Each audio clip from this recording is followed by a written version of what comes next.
What's up, metal and heavy music fans? It is time for Trench Talk, and I am your host, Flight of Icarus from MetalTrenches.com. I've got another great interview lined up for you today with the band KROSIS, and I really hope you enjoy it. But before I get to that, please do subscribe to the podcast if you have not already. If you're new here, you can subscribe via YouTube, Spotify, iTunes, and BitChute, and also CastBox.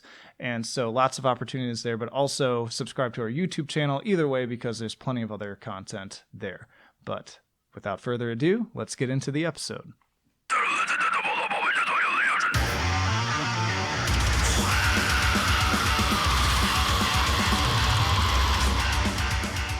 All right, well, hey, I'm Brandon. I'm one of the guitarists for KROSIS.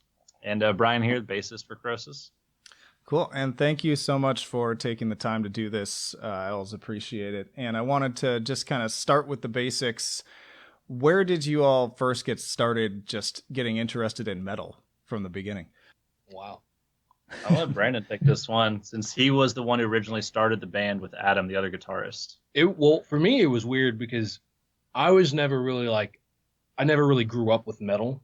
Like, I grew up with rap and gospel and stuff like that. And through middle school, just learning, joining the concert band and whatnot, I was trying to find music and things to do outside of that. And I ended up joining a punk band at the time. And then I fell down the rabbit hole and went from Green Day all the way to Lamb of God and to Oceano and then further and further and further. So. Yeah, and basically for myself, my dad pretty much got me into it. I started off with hard rock, Metallica, Megadeth, that kind of stuff. And as a kid, playing Guitar Hero, that was my first introduction to, kind of an instrument. Yeah. And then I figured actually picking up a real guitar after that and, getting started with all that new metal good stuff, Slipknot, Disturbed. Yeah, that was my start. You had a better head start than I did. Yeah, and I'm always interested to hear, was there a particular turning point band that you can remember? Because I've had a few guests on here, and myself included. I can definitely sort of pinpoint sort of the moment where the changeover really started to happen. Yeah, you mean in terms of what we do now, or kind of just when we got into metal? Just starting with metal. I do want to get into deathcore after this, but just in general, kind of going down that rabbit hole like you talked, was there a specific band that sort of sent you down that road? Yeah, for me, so starting off with metal, I wasn't super into it, but then when my dad showed me Dream Theater, that was that next level where I could really appreciate the time and effort they were putting into these songs and the concept albums where, every song is related lyrically and musically. So that was a big turning point for me. And specifically for bass, I would say Tool was the biggest influence, where that was one of the first bands where the bass was the main focus of some of these songs, where in the past, you can't really hear the bass in a lot of metal bands, especially the older style of metal. The way they mix it, you can't even hear the bass. Yeah. So that for me, yeah, Dream Theater and Tool were really big influences.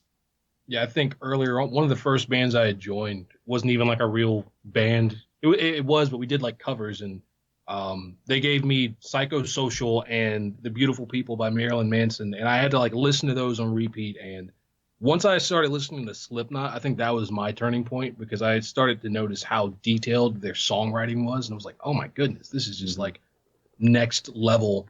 So, and then I just spiraled down, and now I'm super big fans of everything that Slipknot's done. So. Yeah, that was my turning point too, was the self-titled Slipknot album. Also hearing Korn on the radio a little bit before that, but I think in terms of albums, that self-titled really just flipped a switch for me, and I think for a lot of people. And in terms of talking about Dream Theater and stuff, that I feel that puts into context a lot of the progressive elements of KROSIS already. It makes a little bit more sense to me. So shifting to deathcore, what were the bands that sent you down that road? Ooh, for me, because I started as a guitarist myself, a rhythm guitarist, and the previous band I was in, Storming Azura, they had me learn a couple songs. One was a Veil Maya song, Whitechapel song. And I think Lamb of God was the last one. And they were just looking for a bassist. There's not that many bassists in this area that play that technical style of music. So, yeah. For me, it was a lot of those After the Burial, that kind of stuff. Hell yeah. Yeah, that got me into more of the deathcore, side of things. It was weird because I was kind of teetering the line between metalcore and deathcore a lot. Like if it wasn't Chelsea Grin, it was All That Remains, or it was Killswitch Engage or Whitechapel. So a lot of just like the big core influences are derived from earlier, 2009 deathcore. Like, and then after that, I think I found Molotov Solution and Rose Funeral, and then that's when I started to shift further into like the deathcore side of things because it just got heavier and heavier, and the vocals got lower and lower. And I was like, this is fantastic. Mm. Well, turning to your new album, so I definitely noticed listening to this one. It should be apparent from my review too that like I picked up on this is a big leap forward. I feel like I really vastly enjoyed Solum Vadum already, but I could tell that yeah, definitely. But I could tell that this was like a big step forwards from that, like a pretty massive one. So I was curious to hear like was there a different mentality going into this album and why that like big shift in sound? Yeah, I think we just kind of flipped everything on its head. Honestly, I think approaching this record, we couldn't look at it the same way we approached Soul and Bottom, and with a newer vocalist, that kind of opened up a lot of different possibilities. So yeah, definitely our vocalist Mac like was a big reason for that. We put out that single Duplicity, and that was the first track that he was on, and that track was like the first step into the more technical side of things. So he's done a lot of the tech death style vocals, of speed vocals. So we really wanted to tap into that, and yeah, just evolving as a band and pushing ourselves as musicians was a big part of it, I think, too. yeah, because I think we got kind of comfortable writing more of the simplistic style, but with such a technical vocalist, it was almost like imperative that we just upped everything. And I had never written any type of well, I wouldn't say technical, but like that specific genre, tech death. I've never written riffs catered to that, so it was a learning curve. But I don't know, yeah, and a lot of these, I'll be honest, a lot of these songs scared the hell out of me Yeah. when Brandon first showed me. Like, I gotta play this on bass. God damn, man. Okay. testing the waters. Testing the waters. You Yeah. picked a killer lead single too to kick things off with Psychoticalism, because like you've got that amazing, as I described it, kind of like Archspire vocal intro, and then just kicking straight into like there's no like slow introduction. It just like it punches you in the face, and it just doesn't take the fist away for the entire time it's there. Oh yeah, definitely. And that was that. I mean, that was kind of the plan for Psychoticalism, was to be like all inclusive of everything that we have to offer on the album, but not necessarily like like a little bits and pieces. But Yeah, and like song structure wise, that one's a little bit more simple as far as structure. I'd say more of the core elements for song structure, but as far as like technicality and playing, it's fast. yeah, That's the whole time. It's just fast. Well, and then I was also struck by that. There's that weird little interlude there with the, affected vocal kind of spoken word part, and just a lot broader dynamics than I had become used to on the previous album, which I felt like was a lot more more straightforward, more kind of like binary styled riffs. Not that it wasn't technical, but this like took it in a much proggier direction, kind of like what you were saying. Yeah, like one of the things that I really like about our band and the way that Brandon and Adam structure these songs is that contrast. And honestly, like as far as playing, like it's really helpful to have those breaks, take a breath on stage. Yeah. I mean those are kind of playing too. So I mean, Yeah. because you can't just shred for 10 minutes in a row. It's like you gotta You gotta give the Ebb and listener flow, a break yeah, too. yeah, Yeah, as well as us as musicians, the listener, if it's just in your face and the whole time, it's too much. Yeah, I say that all the time too. Like I've had bands kind of fall into that problem where they go at 11 like the entire time, which in theory sounds great, but it's really kind of grating as a listener, and it starts to kind of take away from the effect that you could have on some of the punchier parts. Oh, Yeah, for sure. absolutely. And that can be a bit much when you're practicing these songs over and over again. So Yeah. having that variety is very good for us. I also no, go ahead. I was going to say, for us live, that opens up a lot of possibilities too, with having such big contrast in just like speed, because it gives us the ability to play a lot more of our favorite songs as opposed to like, okay, this one's really challenging. We know that it's super fast. It might not be smart to do 3 of these in a row so that Mac's exhausted and we're exhausted and we can't even get through the entire set without, hurting basically. So. Yeah. Now, as far as there's some like kind of orchestration parts on here with like classical music. Is all of that through a synth or is some of that live? What's going on there? That is all synth. All synth. I would have loved. I figured, but I wanted to check. Yeah. I think that's the goal in the future, is to eventually maybe hire some session musicians and actually have that performed by real, violinists and real, wind players and stuff like that. Because my background, even though I've been through a couple different band changes, I went to school for music, so, and a little bit of college too. So a lot of my theory is it's based around that. So when I do write those background parts, and I'm thinking about it like I would look at a score. So, I'm looking at voice crossings, I'm looking at instrument placements and making sure that nothing really gets in the way of each other. Because you can put strings behind a breakdown and it sound cool, but to do it in a way that is musical, there's a little bit more that you have to do. So I would definitely love to see that live too, because I mean, we've seen Metallica play with a live ensemble. We've seen like Septic Flesh and Dimmu Borgir and stuff like that do live concerts with that. But to my memory, I can't think of like a live deathcore performance that had like a full orchestra behind it. I think that would be pretty badass to be in full crab stance with the orchestra behind you. That'd be sick. And a lot of bands are doing more live from the studio things as well. So we've been talking about potentially doing some live recordings, and that would be a perfect time for us to get some session musicians in there with real instruments. Yeah, that would be really, really cool. Yeah. And at the same time, like, it's kind of a testament to show like how good these plugins are getting these days. That too. I mean, there are times where it's like you'll load something up and it already sounds perfect. It's like, man, I really don't even feel like calling so and so just to have this performed. Yeah. I mean, you had me fooled, honestly. Like, the fact that I even had to ask the question, I think, is a testament to it. It sounds really good. Like, it's impressive. Yeah. I mean, same goes for all the bass amps. Like, we're not using any live amps for bass. It's all plugins. That's true. It's we're using the Parallax plugin by Neural DSP, and it's just such an easy tool to get such a good tone with.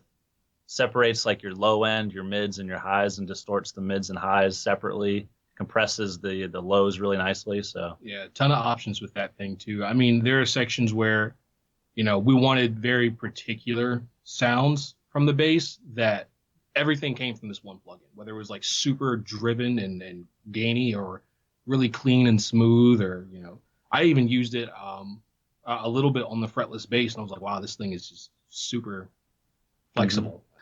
Yeah. No.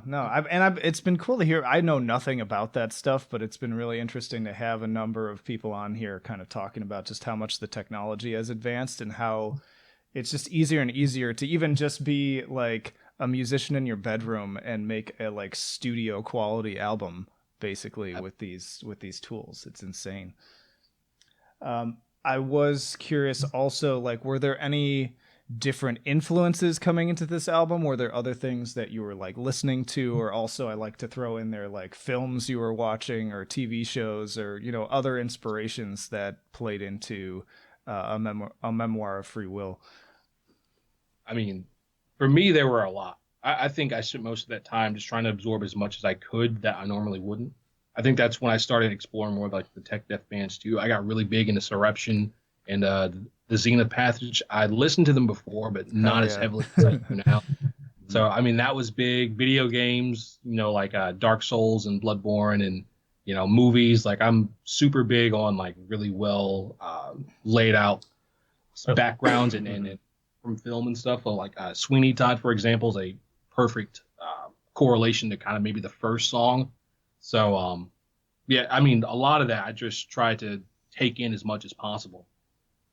And maybe let's get into like the whole concept side of things, Yeah. where this album we definitely approached it differently than Soul and Bottom. I don't know, Brandon, if you want to get into the whole concept that Mac, laid out for us.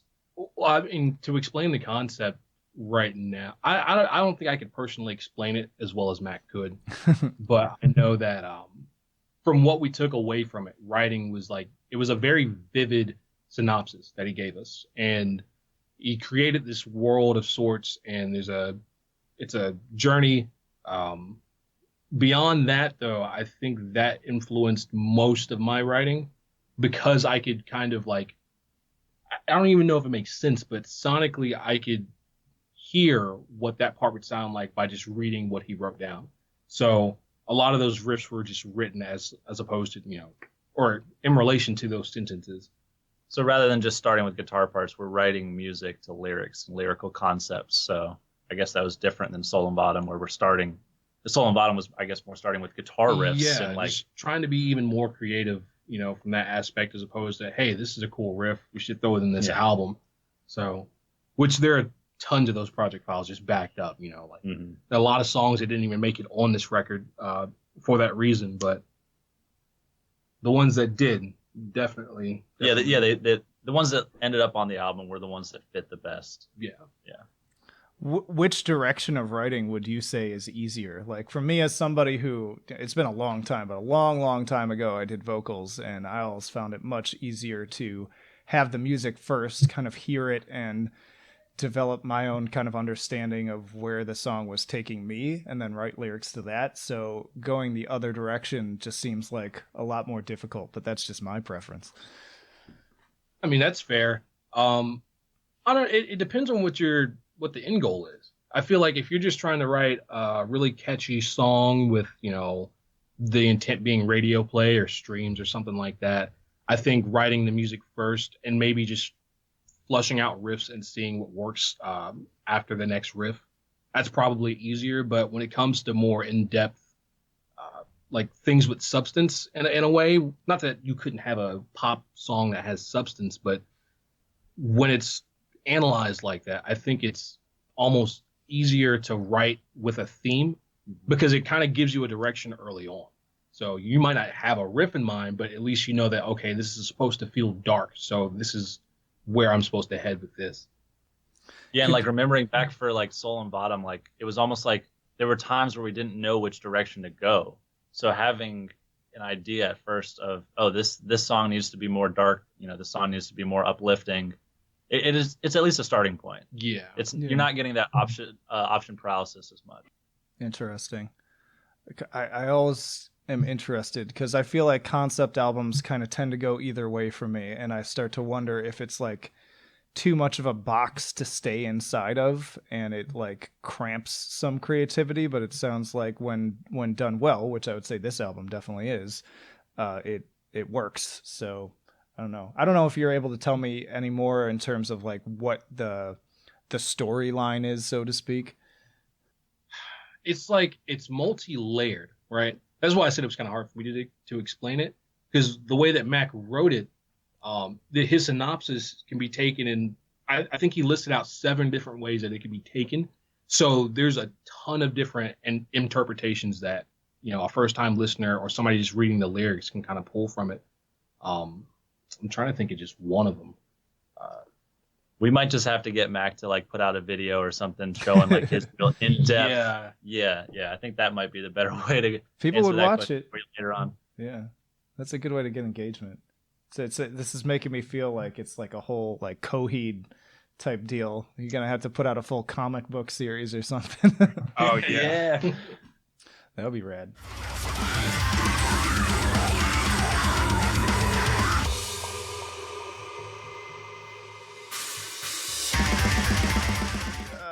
Going back to kind of inspirations for that, you mentioned video games. Anything from any like favorite? I'm a big film buff, so favorite like directors that you would say kind of played a part in sort of the conceptual direction or the tone or the atmosphere. I wouldn't say I have any directors that kind of come to mind. Most of my favorite directors would probably not work in a project like this. Mhm. But I mean, I kind of take this question in a little different direction. So I get influenced in a lot of different ways. So I'll take inspiration from, let's say, like a different technique on bass. So in this album in particular, like I really focused on hybrid picking. So using a pick and then using my other fingers to pop up those notes on the different strings. So that was really fun for me to explore that as a different direction, as well as getting more comfortable with tapping. Brandon has like these long tapping runs that are just really fun to play, and you just can't do that, picking traditionally. So, and also thumping, I was really getting more into the up and down thumping technique from like Evan Brewer or Tosin Abasi from Animals as Leaders. for sure. So that's kind of where I take inspiration from in a different kind of way, or like complex rhythms are a really big one for me, where it's more like the straightforward melodies and stuff. They're great and all, but my brain, I guess, just works a little different. Where the rhythms and like techniques, that's what more interests me. Yeah. Could you clarify for us non-bass players? I've been hearing this term thumping more frequently, and I'm curious, like, what differentiates thumping from, say, like slapping? So I would say like slap is just like a strictly you're taking your thumb and you're doing one motion downwards. Thumping is really going that down through the string and then also the up. So you're getting that back and forth, almost like it feels like you're playing with a pick almost. But with your thumb. But with your thumb, yeah. So instead of just one downward motion, one slap down, you're getting that up and down. And then you can start adding in your other fingers as well, either on the same string or different strings. And it's really advantageous for a number of reasons. One is like if I'm going to go into a tapping line right after, let's say, something that would normally be picked, well, I'm holding a pick with my right hand. If I'm thumping it, now I don't have a pick to worry about, so I can tap with all of my fingers. So just from like a functional standpoint, that's one reason why I wanted to focus on it. And also like the sonic reason, like you get this really nice timbre. So each hit, instead of sounding exactly the same, like a pick would, where each up and down hit is the same, when you're thumping, it's distinct, where each hit is a slightly different sound. Yeah, it's almost percussive. Yeah. So you get almost kind of like a gallopy kind of sound if you're doing like a down up with the thumb and then you're throwing in a third finger. So each one of those hits is just slightly different. Can you think of a particular track or part of a track where that's particularly like noticeable that somebody could like hear it?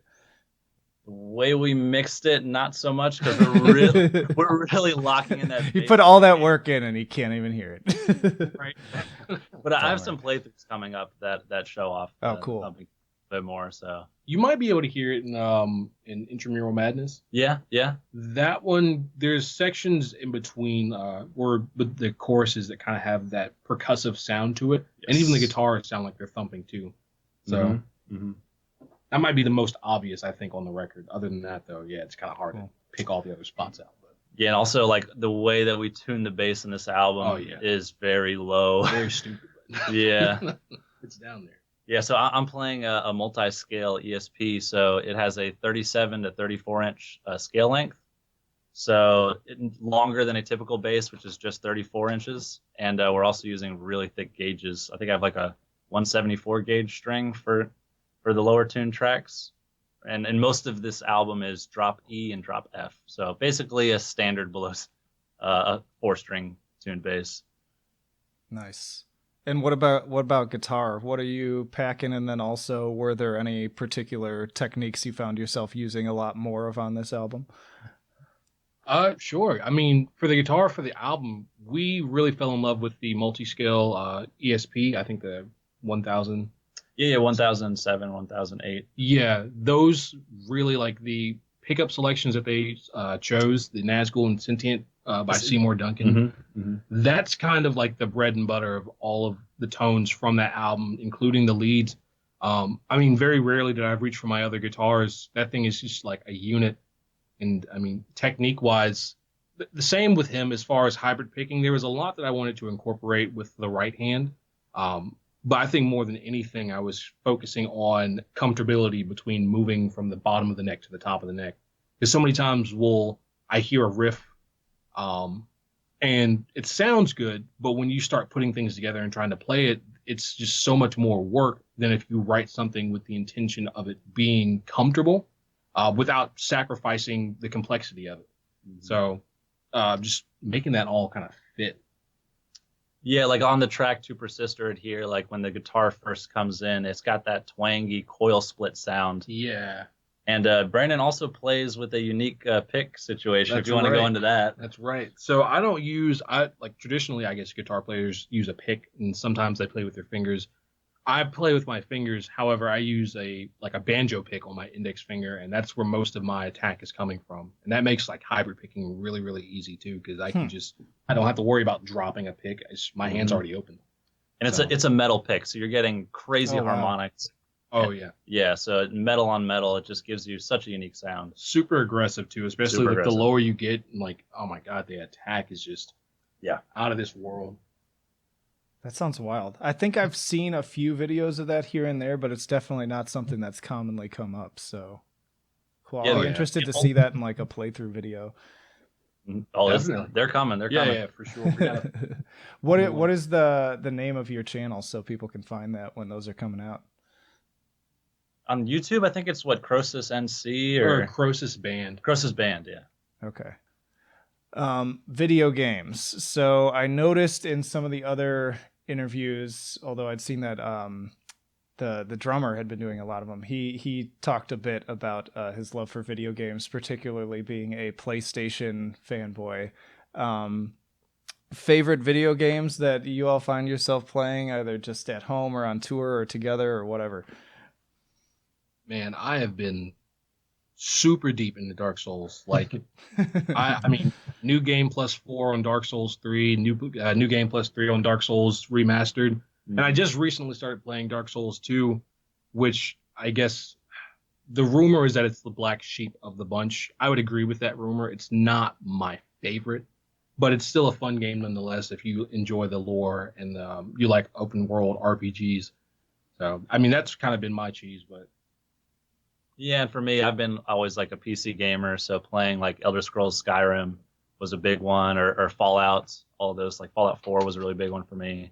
oh yeah, And like our band name actually comes from Elder Scrolls. yeah. It is a mask, the KROSIS mask. No, that's right. I noticed that when I was doing the review of the last album, and I'm a huge Skyrim fan myself. In fact, I just picked it up again because they put it on the Switch, and I was like, dude, this That's would be right, sick that's to play right. on the Switch. So I was like, playing it on the go again. And it's amazing how well that game holds up despite how, it's pretty old now. Oh, yeah. But yeah, it just still has that same effect on it. So good choice. And I think I even have that mask on one of my characters in one of my save files somewhere. So I was like, dude, that's sick. Bringing back memories. Yeah, it's crazy to think how different my life is now from when I originally bought and played that game. Like, I don't know if you ever kind of think of your life in terms of like what games you were playing at that time, but I definitely do. Oh, for sure. And same thing with music, like how you would, go through different genres through your life. Yeah, yeah. I think I probably became more introverted, if I'm being honest. Like, I think when I was playing like Call of Duty and stuff like that, I would go out more. And now it's like just locked up in my room. Yeah, that's the kind of difference between single player and multiplayer kind of games. So. Yeah. I'm a big single player fan too, like always have been. Like I love the like BioShocks and like I like those kind of immersive single player experiences just appeal to me more than, I was a big Halo player in college, but even so, like I still prefer a good single player or co-op mission over just endlessly playing like death matches and stuff. And talk about good scores for single player games. Like that's Yeah. really where they're at. And Halo being another one where the single player experience in Halo was just these epic scores of music. That's very true. I think I've probably favored campaigns in general more than just like online play. Mm-hmm. Yeah. Definitely more memorable. Well, and you do get like it gets ingrained in you. Like now as we're talking about this, I'm thinking about like I have the score to Halo 2 on my computer and it gets shuffled in every now and then, and I still get like flashbacks to like what I was doing when I first like played those moments in the game, and it's just this like wash of nostalgia that is just so crazy. Yeah, and like the Halo like main theme song where it's like that was one of the first themes where it's orchestral and like heavy rhythm guitar or like the soaring lead in that song is so like iconic. Yeah. Well, and oddly enough, in Halo 2, Incubus helped orchestrate some of the songs, which was really bizarre. I didn't even realize that when I was playing it, and I was a huge Incubus fan at the time, and I found out later, and I'm like, that's crazy. Or like Nazi Zombies, they had like metal tracks hidden in those games as well. So yeah, I think Misha actually played a hand in Destiny, right? That's right. Destiny or Yeah. Destiny 2. I think he That's actually right. helped with some of the scores. So. Oh, and speaking of like scores with like heavy metal influences, Doom. I was just gonna say. Yep. Talk about a great soundtrack and games. Yeah. Overall. Well, not only that, but I'm not only excited to play Doom Eternal because I really loved the last one. I just can't believe how quickly they turned around that franchise, because it was definitely a dying one. But now with the new soundtrack, I know they had like, I forget how many, but he had like a call in of like a whole bunch of metal vocalists come in just to do like screams for like the demons and the deaths and all sorts of stuff. I'm excited to hear it. I don't know what his was, but I'd be interested to hear all of the people that did it, because I think it was like around 30 people, but I saw a handful of the names, and I know they got the vocalist from Immortal Bird was one of them that came up, and she's got a pretty wretched sound of her voice, and like I was like, damn, I can't wait to hear this and play it at the same time. That's just such a sick game. And I think that didn't he even perform some of these songs at like E3 with like Matt from Periphery on drums and. Oh, I didn't know about I didn't know Matt was there. I didn't even notice that, but yeah, he was up there playing guitar and like just jamming out, having a grand old time.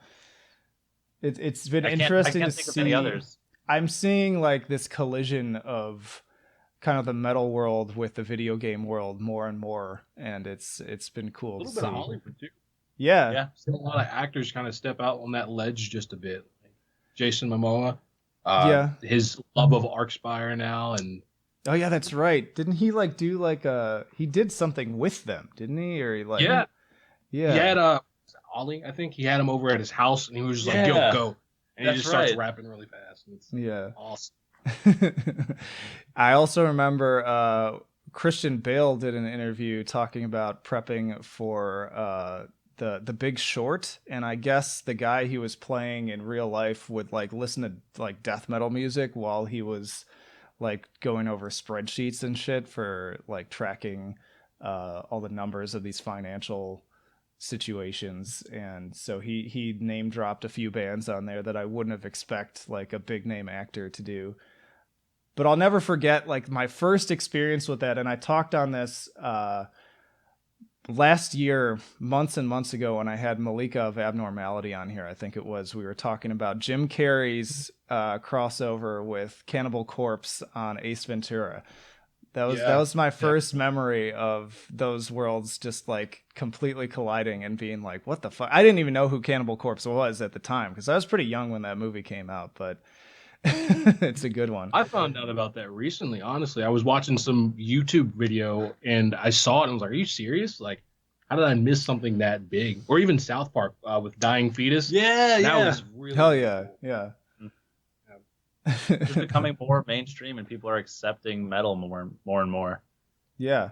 I was reflecting on that a lot too, and kind of connecting to what you were saying about not just remembering what video games you were playing at certain times or what bands you were listening to. I was putting together my top 100 albums of the decade, and that was a walk down memory lane. I'm like, Jesus Christ, like thinking about this whole last 10 years, what has it meant to my life, and what music was I listening to versus last decade, and just how much things have changed, and how this decade is so different from the last decade in terms of kind of the direction that the sound has gone. And I don't know what your thoughts are on all that. Yeah, and it's kind of crazy to see like some of these like with Neil Peart, like his passing, like that's kind of the old The old brigade, guard, yeah. yeah, going kind of away, and like this new wave of musicians that are influenced by that. I think it's super unpredictable right now too, because there's so much Yeah, crossover and I there's love it. growth for other bands, and then yeah, I love it too. I think Hmm. it's really really cool. I mean, I would love to see more of it. Yeah, I Yeah, was like some of even. the music that's. Oh, go ahead. No, you go ahead. Go for it. I'm here to hear I was just you. gonna say like I was gonna say like some of the music that stands out to me the most is the blending of genres. So like just on our album alone, like I can't think of how many different genres are mixed and melded together with electronic, and like we have some Absolutely. sitar parts on the album, definitely like orchestral parts. But yeah, it's just really cool to see all these different bands blending so many different genres together. It really makes it fresh and Yeah, new. a lot of saxophone too. That was an Yeah, interesting yeah. development this decade. Like there are a bunch of albums I love that had a bunch of saxophone on it. That is Rivers of awesome. Nile was one of the Yep. biggest for me as far as sax, and they even tour with a saxophone player, so it's really cool to see. Also, Psy, especially on Graveword. If you listen to that album, like there were some ripping fucking sax moments on that seemed like they shouldn't work, but absolutely did. Yep. Man, Yeah, it Yeah, it's really just has been the decade of genre blending. I That's how I characterized it too. Like it's people are kind of moving out of sort of the I'm in my camp, you're in your camp, and we stay in our lanes. And now it's very much like, I mean, one of my most recent reviews that I wasn't even expecting to like was the Poppy album, which is like yeah. the most ridiculous crossover album ever. And I ended up like loving the shit out of it, which I really did not expect. Hmm. I, Especially for such a large label like Sumerian to pick her up, like it's kind of Yeah. mind blowing. Yeah, it really is. It's an interesting time, and I think the best word you used is it's unpredictable. It's so unpredictable right now, and that's something that's really exciting for me because you've got just weird projects coming out like Zeal and Ardor and uh, Author and Punisher, and just all these weird concepts, Botanist, that yeah, are just completely left field. yeah, it's super welcome. There was a project that I don't know why it took me so long, but I started listening to recently. It's called Tram. It had Toast Nabasi and Hmm. a couple other like really big musicians. It was like a collaboration, I think. Yeah, But yeah, man, that's like super weird. But like, I wish there were more bands like that. yeah, with like a lot of jazz influence and like technical guitar work over top. Yeah, heavy, heavy jazz influence. Like, Have Hmm. you heard Imperial Triumphant? no, If you like stuff with a crazy jazz influence and like they have an incredible drummer too, Kenny. I always mispronounce his last name, but it's like Kenny Growski, or it starts with a G. He is just incredible, and then it's like a black metal project, and they all wear these weird Art Deco masks, but they are all like jazz trained and insanely just good musicians and really avant-garde. And I got to see them live too, and they have just such a cool presence and stage show. And then I got to sit down with them and chat too. Just cool dudes, really down to earth. But then they get on stage and they're just complete maniacs. And I can't recommend that enough for people who like that jazz influence coming in. Oh yeah, and like one thing that I noticed was like Matt Gartzka, he's been doing this collaboration called Gem, and he had like he's collaborating with the bassist from Dirty Loops, and it's just really cool to see him branching out and doing more stuff. And to speak of that, like they're putting out a lot of really nice studio videos from like live audio from the studio. yeah, So it really goes. They're showing off the musicianship more. I think that's what I'm starting to notice. I think that's what I like the most is the musicianship is starting to become more apparent in a Hmm. lot of these projects, and it's Yeah. not just like, oh, here's something that's fucking sweeping at 300 BPM, like Yep. super crazy technical, and now it's like really musical, Yeah. really, really Well, deep. and as a result, I feel like it's become more commercially viable because it used to be kind of that like the commercial popular music was the sort of simplistic stuff, and then the more technical stuff was like for the nerds. And now it's Yeah, like Yeah. you just Blend. yeah, a really technical group can be like one of the biggest groups around. I mean, I always shout out Periphery too, because like they've done an excellent job of being super technical, but also super catchy and really marketing themselves well, so that they're just like this massive juggernaut at this point. No pun intended. Actually, Yeah. Yeah, and like they're a great example of bands that market themselves differently. So, like they were one of the first bands that I noticed that like put out like basically a single almost every month leading up to the album, or maybe it was like two singles a month. They were putting them out on YouTube, and they basically showed off the entire album before it was even out. Yeah. And also they're doing the live studio stuff as well. It's just really interesting to see how bands are standing out and how they're marketing themselves these days with the another example, like Tesseract. Dan, he did like a full album playthrough on Twitch of his vocals. Yeah, completely live. Like this is his raw voice. He's just gonna, hang out with his fans and do vocals while hanging out. That's cool. I didn't even know about that. Well, it makes sense too, because this has also been the decade where we've seen a shift from people don't necessarily care as much about like movie stars. They care more about like YouTube personalities and Twitch streamers and stuff. And so I feel like the smartest bands and musicians have really dove headfirst into that, and they're developing their own channels and their own content and making, a personality, or they do like a podcast and they make a whole package deal out of it. And that's kind of like what people want now. They want to know you in addition to just like hearing your music. Yeah, you're so right. And like, it's really important to be so active on social media and show like not just what you're doing musically, but just about yourself. I feel like the fans really appreciate, seeing their musicians as people rather than just seeing them perform. And that's about it. They want to see this deeper, interaction with their musicians they listen to. Yeah, I think you find just as much enjoyment out of just watching them do anything. Like, I'll sit there and watch a 10-minute video of somebody telling me why these guitar tuners are probably better than those guitar tuners. And it's it's not really that, amazing, but it's interesting to see someone's perspective on something like that. Yeah. Yeah, like Ola England and his channel with like Solar Guitars, like he is really putting himself out there and showing off his life. And it's cool to follow that. Yeah. Yeah, it's cool. Like I've come across a few bands now where like I'll follow their podcast now, and just I enjoy hearing about like they'll just shoot the shit about their day, or just like talk shit about some concert they were at or whatever, and it just adds this extra layer of enjoyment and opens up possibilities too for new like financial streams too, if they throw a Patreon on it or whatever, and it gives them more freedom to kind of do what they want with the music then as a result of it. So it's like everyone's turning into like a little mini entrepreneur, and for sure it's yeah, cool. Someone in particular that I started following more closely was Dean Lamb of Artspire. Same. So he's putting out these Dean Learns videos on YouTube, and it's just so interesting to see him struggle through these songs, just like any of us would as musicians. Everyone's struggling when they're first learning. So I love cool that. To see that these technical players are also human as well. So who would have thought? Yeah.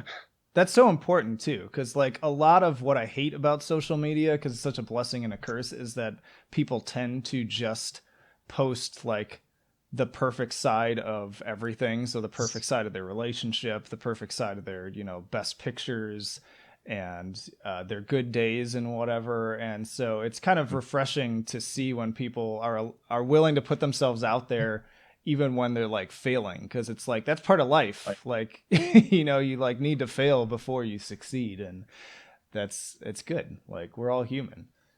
You got to do it. And it's also interesting to see what works and what doesn't on social media. So I've found myself. So I'm also a photographer and a videographer.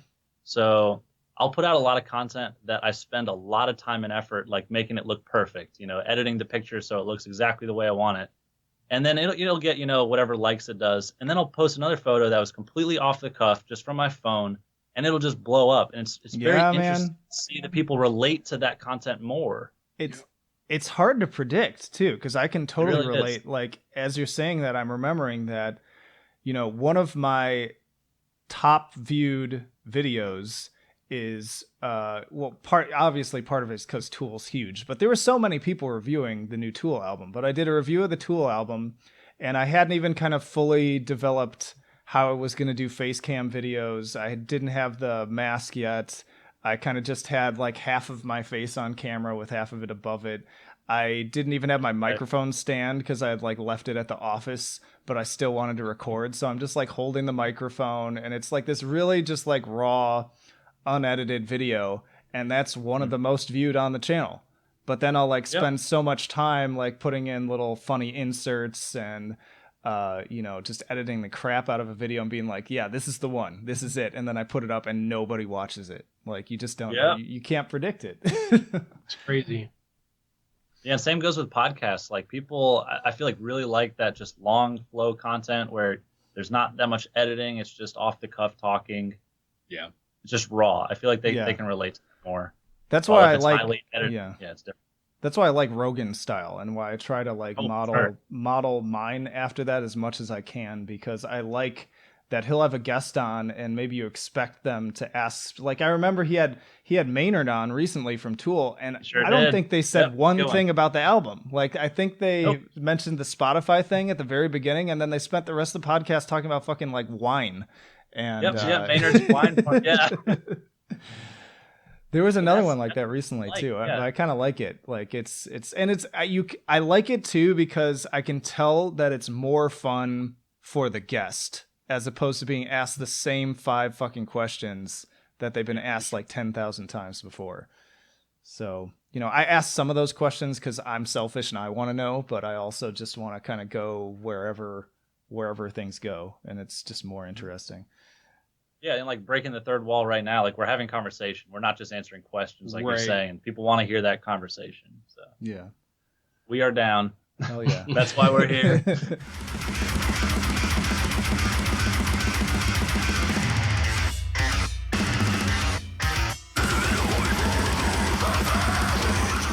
Well, I did also want to ask, like, speaking of the last decade, in addition to the video I did, I'm kind of starting a podcast series now, sort of breaking it down by genre. And I was curious to hear your thoughts as a deathcore band. Who do you think are the most important or best deathcore bands of this last decade? Who's that from 2010 to 2019? Yep.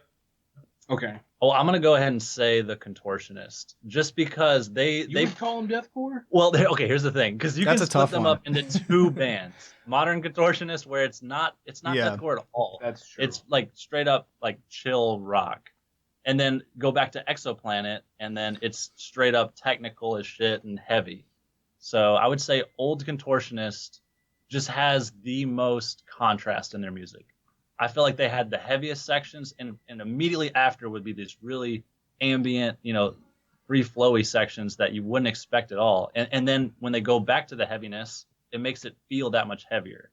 See, I feel like a lot of like the heavy hitters or the most influential, they're not really as active, or if they are active, they've transitioned. So like I would put All Shall Perish, Whitechapel, Molotov Solution.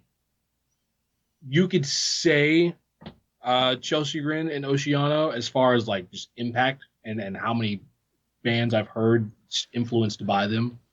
I feel like Whitechapel really took over last decade. Like they were just everywhere.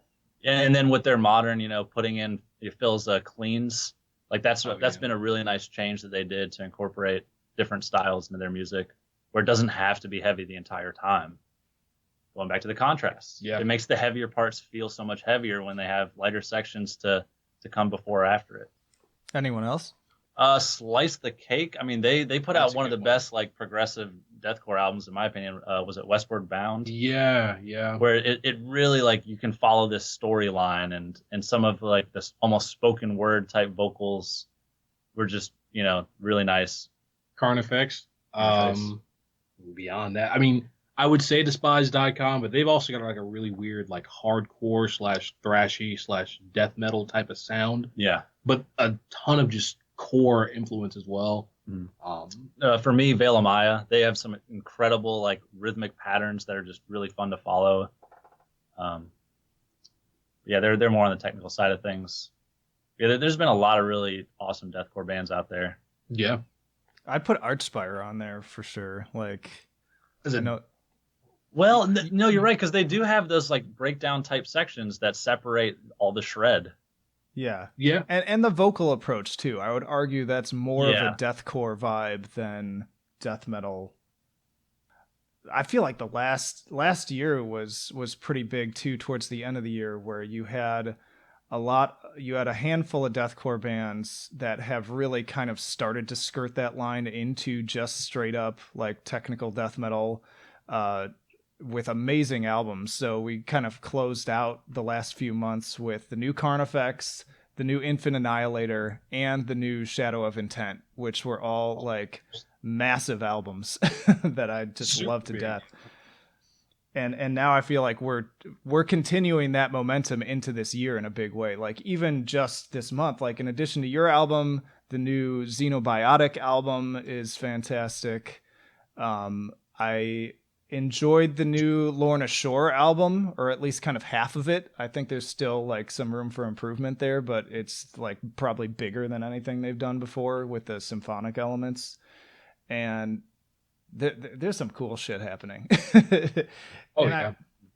I feel like it's open the road, because I feel like just like new metal kind of used to be a bad word, and now people have kind of warmed up to it and accepted that like this generation came up on it, like we said. I feel like that's kind of happening with deathcore now, where it's not like that deathcore is a bad word to the death metal listeners and the black metal listeners. Like it's more accepted now, unless you disagree. No, I would agree with that. I think it's definitely, I think there's a little bit of a plus and minus to that, because more people are maybe accepting it, but there's also more disdain for a lot of the generic sounding projects. But I would agree though that it's definitely becoming more in people's wheelhouse. What is this? Oh, yeah. Yeah. Talk about. I was going to say, on top of like newer bands that are coming out or that have really been around, but just newer projects that are changing the game, I've really fell in love with this last record Pangea did. I don't know if you've had a chance to listen to that, but man, if you like technical stuff and really deep concepts and just music that's all over the place. Especially the drums. There are parts where you don't even know what rhythm or what pattern to follow. It's really incredible what they're pulling really off. Tasteful too. And Yes. they're a younger group, but it's still impressive to see something like that. At least nowadays, because there's your really in-depth bands, there's your more simplified sounds, and then there's people that go above and beyond that make sure like even the smallest of intricacies are just perfect. So This one's not a deathcore one, but February is just like an insane month for releases in general. Like me and one of my other writers, Chris, have been talking about this a lot, how we've been just like completely overloaded and drinking from the fire hose just right off the bat. As soon as as soon as January kicked in and we started getting these February releases. And another one, it's not a deathcore album, but I am already just loving it to death, is the new album from Loathe. If you're familiar with them, they're like I haven't checked out the project, but I need to. Oh, it's so good. So the album's called, and it comes out as we're recording this, it comes out this Friday, and it's called I Let It In and It Took Everything. And it's basically, the way I describe their sound is Vane meets Deftones. And I feel like that totally just nails it, because they've got like these insane, heavy, knocked loose, Code Orangey, Vane, like metallic hardcore sections. But then on the turn of a hat, they'll flip the switch and it'll just be straight up like Diamond Eyes. And it works so well, and they've really crafted this like excellent album. So to you guys and also the people listening, definitely check that one out too. Yeah, it sounds right up my alley. Well, we're coming up on close to an hour here. Are there any other things you want to talk about regarding the album itself, upcoming touring, things of that nature? I mean, we're about to hit the road right now with Awaken Province and God of Nothing. We're doing a East Coast tour for is it 9 shows? 10 shows. 10 shows. Yeah. But yeah, that starts tomorrow. Yeah, technically tomorrow. it starts tomorrow. Kickoff show in Chapel Hill, and then the rest after that. It's all East Coast. Yeah. Are those dates posted on like your Facebook? Yeah, on all of our social All medias. socials. Cool. And the album, if I'm not mistaken, also comes out this Friday, which, this podcast will come out a little bit later, but that's the 7th of February, right? Correct. Excellent. Yeah, it looks like we're going to Greensboro, North Carolina, then Asheville, North Carolina, Georgia, Indianapolis, Pennsylvania, New Jersey, Pennsylvania again, and Virginia. So, yeah, all East Coast. We're trying to set up some stuff for the summer, so keep an eye out for that. Awesome. And we have definitely video content coming, bass and guitar playthroughs. Trying to hit the studio for like a live studio playthrough as well. Yeah. Also working on that documentary too. I'm not sure when that's going to be out, but that's a bigger project that we kind of put some time into. Yeah, so behind the scenes from the studio, that kind of stuff. Excellent. I'll try to remember to put links in for all that. Sometimes I forget, but I'll do my best. Oh, we'll remind you. We'll have our manager be on that. Any big bucket list plans in terms of like bands you'd love to tour with, places you'd love to go, things you'd like to do with future albums? I mean, we would love to go to Canada. So that's kind of on our list. Love to get to Europe at some point, Yep, Mexico as well. So trying to get outside of the country and expand, our horizons. And we had a really good tour, West Coast. Yeah. So definitely want to head back over there. There's a lot of love from those fans for our style of music. So we really appreciate those guys welcoming us. That's me. So yeah, get out here and please come to Portland on a weekend. We get shafted with all the midweek shows because everybody wants to hit Seattle and places in California. And so we're kind of like the midway stop, and we end up getting like the Wednesday night show. And I'm like, I'm not sorry, I'm not going on a Wednesday. I got work in the morning. Fuck that. All right. Any standout venues in your neck of the woods? Oh yeah. One of my personal favorites is the Hawthorne. I've seen so many good bands of all different sizes play there, from Dark Tranquility and Septic Flesh and Sephirum to kind of smaller groups. Also, the Crystal Ballroom, I saw Meshuggah and Code Orange play there. That's a little bit of a bigger space. Yeah.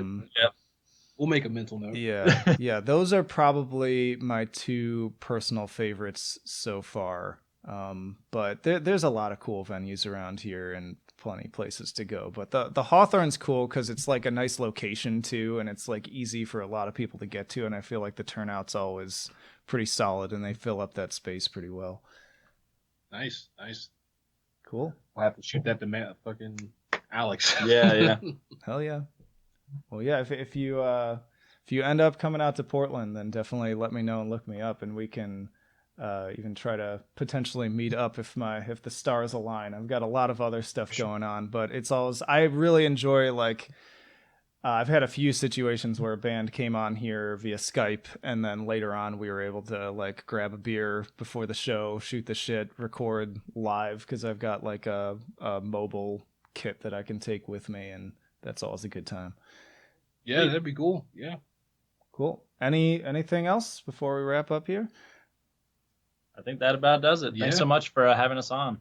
Yeah, I really appreciate it. Thank you for taking the time, and don't be a stranger. You know where to find me. Yeah, we'll have to get our vocalist maybe to do something where he talks about the lyrical concepts of this album. Yeah, further in depth on that. Yeah, I would definitely dig that. All right, well, thanks again, and I will let you get on with your day, but I appreciate it. Yeah, thanks for having us. Cool. Later, guys. Later.